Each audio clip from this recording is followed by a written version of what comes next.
He fell asleep in New Jersey before the bombs hit the ground. Broadcasting from a bomb shelter, he is the nuclear clown. My whole odyssey in YouTube really started when I picked up an iPhone. And I was looking for a case for it, because the case I got when I actually bought my iPhone was like $20.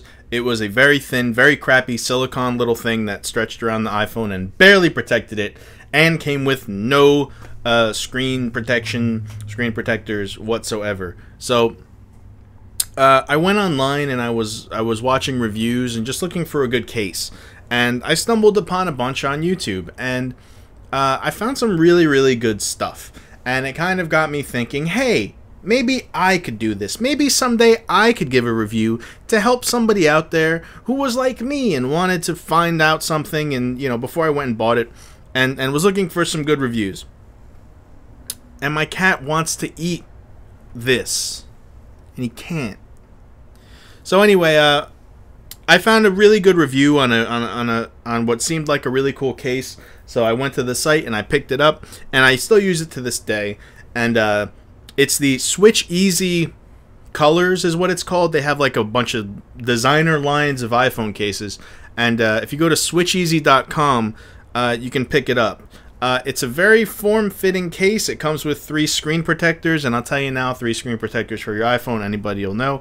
3 screen protectors cost about $10 if you're buying them separate. So this case costs $15, comes with 3, and as you can see, there are no bubbles or anything like that. And if I can put on one of these motherfuckers without getting one bubble on, you can too, because I am an idiot. The thing I really like about this case, besides the screen protectors, is it comes with these little plug-in thingies to protect where you charge it, and it also has one of those little plug-in jacks to keep the headphone thing closed. Now, sure, you might say, well, I'm probably not going to use this. I'll probably lose it, but for me, I love it. I keep them in all the time, and I haven't lost them yet. And again, I'm an idiot, so if I haven't lost them, you probably won't too. So, yeah, switcheasy.com colors. Make sure you don't get the iTouch one. I wanted to get another one, but I ordered the iTouch one instead. So, yeah. But again, idiot. So yeah, that's that. Oh, but wow, let me tell you, doing these reviews makes me thirsty. If you'll excuse me for just a moment.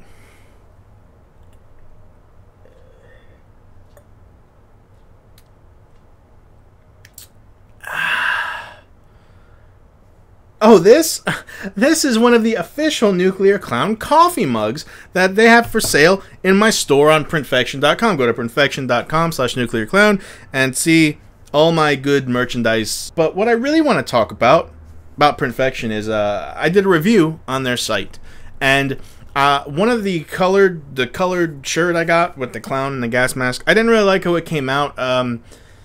It came out a little, like the shirt color bled into the design color, which I wasn't too crazy about. But overall, very good experience ordering from Printfection. Just the colored shirt I wasn't too big on. I got an email from Printfection, and they said they actually saw the review and they liked it. And you know what they did? They sent me another shirt absolutely free of charge. And it's much better. You can't see that well because this review isn't in color like my Printfection one was, but check that out. This is much better, and in their defense, their color shirt thing was in beta testing when I ordered it, so now they've obviously gotten a lot better at it, and I thought it was really nice of them to send me the thing. So printfection.com, thanks a lot, I appreciate it. I want to talk about wrestling for just a little bit. A lot of TNA stuff. AJ Styles is a big dork. I just want to say that. Nobody's buying that he's Ric Flair dose, and, he's just a big, jock, twangy-sounding dork. I'm sorry, AJ. And also, TNA, the last couple of ones they've had, are really becoming like USA Up All Night / Silk Stalking / HBO late night softcore porn. Velvet Sky won this thing where she could have any match she wanted with anyone she wanted. So she picks Angelina Love. and she picks a leather and lace match, whatever the fuck that means. And she comes to the ring all leathered out, and she gets on the mic, and the first thing she says is, guess what? This isn't going to be a leather and lace match. It's going to be I fucking handcuff you and spank your ass with my riding crop match. And so they handcuff Angelina, and she I don't know. I expected halfway through that, after they handcuffed her, Velvet Sky picks up the mic and says, this isn't going to be an I handcuff you / spank you with a riding crop match. This is going to be a I tie you upside down and pour honey on you and lick out your twat match. Because a couple of weeks prior, Daphne was supposed to do a striptease in the ring because she lost the match and had to do a striptease. Or she, it was ridiculous.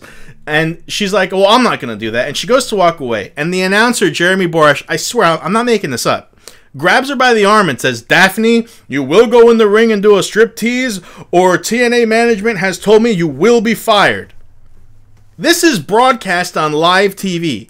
I just saw sexual harassment broadcasted on TV. The company, no less, says if you don't do a striptease in the ring, we will fire you. Now, this has happened to me numerous times, but I haven't written my tell-all book yet, so you'll have to wait for the stories. But yeah, really funny, just funny sex stuff from TNA, which is weird to me because TNA is run by a woman. Dixie Carter runs TNA, so I thought that we wouldn't have things like this, but whatever. And Orlando Jordan, in case you didn't know, he's bisexual. That means he touches balls and boobies, and sometimes maybe both at once, though I don't know because I wasn't there. Or was I? I'm not really offended by this, or shocked, or impressed, or anything like that. To me, if that's all you got, is that you're bisexual, so, people make the contrast, or the comparison, and I think it's a bad one, of, well, Orlando Jordan's just Goldust 2010. That's wrong, because Goldust never came out and said, I'm gay, I like boys, and that's all there is. No, Goldust, he was the actor, he'd gold, he looked like an Oscar, Emmy, whatever the fuck it is. And he'd go out in the ring and he'd, feel up his opponent, and it was supposed to make you uncomfortable and stuff like that. But at the end of the day, the Goldust character was far more than just, I'm gay, look how fruity I am. And Orlando Jordan just seems like that's his thing. Like, hey, I'm bisexual. There you go. And I don't know. I don't really think it's anything special. I don't think it's all that great. So yeah, I think you got to show me a little bit more than that, Orlando Jordan. But yeah, that's what I think about that. Last thing about wrestling, as soon as I say I like that NXT show, they start doing challenges. Like, literally, like 5 minutes after I said, hey, I like Next, it's really good. I put it on the DVR, and they're running a keg around the ring, and the winner gets what? I don't know. I don't know what the winner gets. Nothing, I guess. I guess the winner gets nothing. Oh, no, wait. The winner got a match. Yeah. Yeah, as soon as I say it, they start. They do, like, Double Dare physical challenges now. It reminds me of the Diva Search. Remember the Diva Search a couple of years back? And they'd waste about 10 minutes on every Raw with these stupid challenges, like races and crap like that. Yeah. NXT, come on, just wrestle. Just fucking wrestle, please. Anyway, enough about wrestling. I don't really watch a lot of TV, which may shock you, judging from my Herculean physique. But I really don't watch TV. I watch wrestling, I DVR it, and but there's some TV that's actually got me pretty excited. I don't know if you've seen the show Ugly Americans. It's a cartoon. I think it's on Sci-Fi. I forget. But it's really, really good, and it's very funny. And the art kind of reminds me of Mike Allred. I think that's his name. He does Madman and Ecstatics, which is my favorite comic book, by the way. And I might talk about comics a little bit. I'm not that crazy in the comic books, but I like Ecstatics. And the art is kind of similar, the colors and stuff like that. So I really like that show. And it's got demon whores with big boobs. Who's there? This guy's there. And last but certainly not least, I'm Trey excited about Deadliest Warrior coming back for season 2, but there's something kind of, weird about it. They already did the Green Berets versus the Spetsnaz. I don't know how to say the word. You know, the two Tom Clancy Splinter Cell machine guns, the goggles, the infrared goggles and stuff like that, siphon filter type stuff. They've already done that, you know, those two people going at it, and it seems like the first one they're going to have is two other people with the machine guns and the Tom Clancy siphon filter things. I'll give them the benefit of the doubt. It's Deadliest Warrior, man. It's a fun show. If you can see it, watch it. Maybe you'll get a kick out of it if you have no girls in your life, or, you know, something else you could perhaps do that's better than this. But Deadliest Warrior, cool show. Man, you know, oh God, this review, I'm so sorry, but I'm just so thirsty. Maybe it's spring, I don't know, but I'm just so thirsty. God, it's just, parched.